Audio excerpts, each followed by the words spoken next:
This is Houston Newsmakers with Cambrell Marshall. After the House of Representatives voted in December to impeach President Trump, Houston Congresswoman Sylvia Garcia was tapped to be a part of the impeachment managers responsible for bringing the charges before the Senate. It was clearly one of the more visible responsibilities of her congressional career and certainly one of the more important.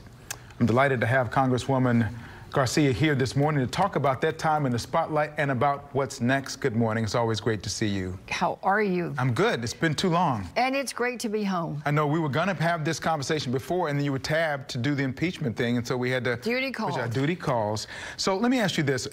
Any regrets about what happened during the impeachment regarding the Democratic efforts in terms of the impeachment? Any regrets at all about what took place? Absolutely not. It had to be done. We cannot sit back and allow our country lose the heart and soul of itself in being a democracy, in being a rule of law, in being a global leader, in making sure that elections are free and elections are secure throughout the world, by allowing a president who's all about tearing that up. I mean, he abused his power, he corrupted our elections, and he betrayed our national interest.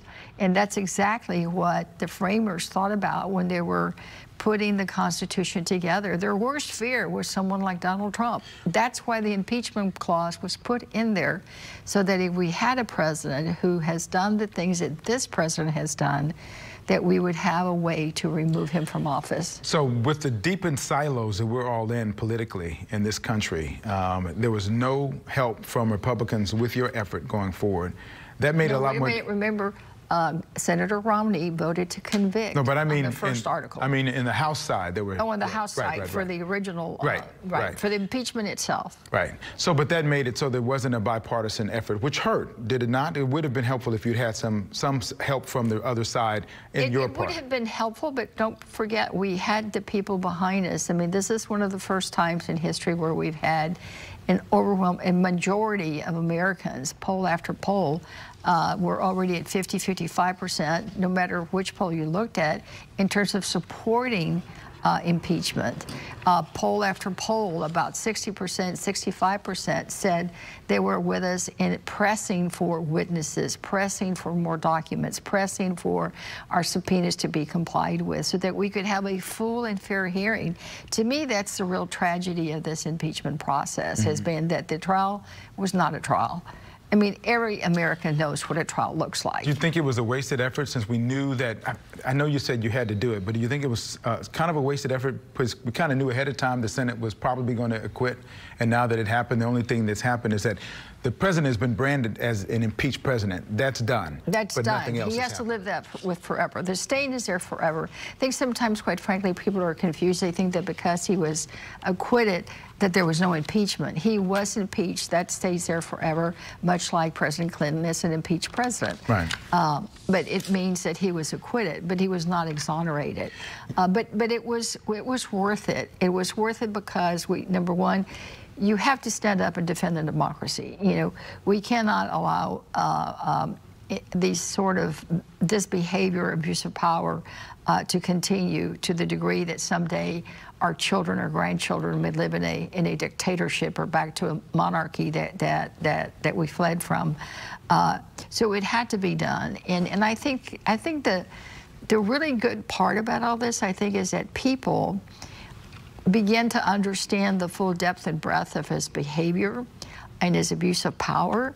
And they also were able to greater appreciate what a democracy is, what it means, checks and balances, and how it's supposed to work. Speaking of checks and balances, you've seen the actions of the president since his impeachment, and he has continued to remove some of those who testified in ways that were not positive for him.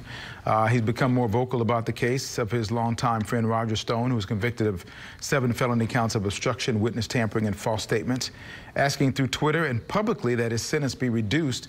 About the same time that Attorney General Barr asked that request be made to do just that. Any concerns about the increased aggressiveness that this president is showing? Well, I think he's totally out of control. We knew he was out of control after the Ukraine call. After the Mueller report said that he could not move forward on any other charges other than some of the ones you've mentioned. You know, Mueller then kind of emboldened him to the next day call Ukraine. And now that he's been acquitted, now he's retaliating and, doing all this work against people who testified or even thought about testifying against him through a lot of retribution, and getting involved now with trying to dictate to the Justice Department what they should and shouldn't do on sentencing. It's just horrible. So it's the most egregious thing, in fact, that I think he's been doing, because he's already disrupted the balance of power, and it's pretty much disrespected the Congress in not following the rule of law, not complying with subpoenas, etc. So he's already told us, I don't care about you. Now he's getting ready to tell another branch of government, the Justice Department and the courts, that.